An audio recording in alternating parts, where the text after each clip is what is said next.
ஒருவன் தன் சொந்த ஜனங்களையும் விசேஷமாக தன் வீட்டாரையும் விசாரியாமல் போனால் அவன் விசுவாசத்தை மறுதலித்தவனும் அவிசுவாசியிலும் கெட்டவனுமாயிருப்பான்.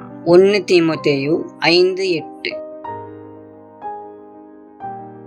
நாம் அன்றாட பயன்படுத்தும் பொருட்களை கவனக்குறைவாகவோ அல்லது அலட்சியமாகவோ கையாளும் போது அவைகளை இழந்து விடுகிறோம். அதுபோல தேவன் நமக்கு தந்திருக்கிற விலைமதிப்பற்ற உறவுகளை, குடும்பத்தை நாம் சரியாக கவனிக்காவிட்டால் அல்லது அலட்சியத்துடன் செயல்பட்டால் அவர்களை இழக்க நேரிடலாம்.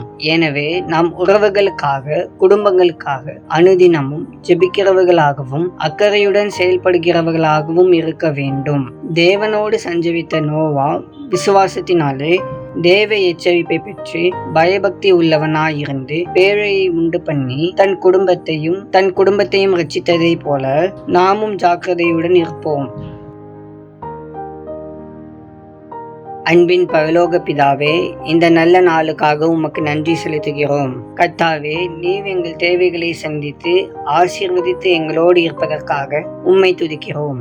தேவனே, நீர் எங்களுக்கு தந்திருக்கும் குடும்பத்திற்காகவும் உறவினர்களுக்காகவும் உமக்கு நன்றிகளை செலுத்துகிறோம்.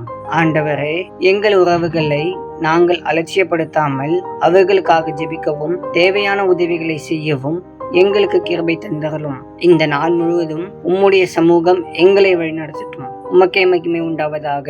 இயேசுவின் மூலம் ஜெபிக்கிறோம் பிதாவே. ஆமேன்.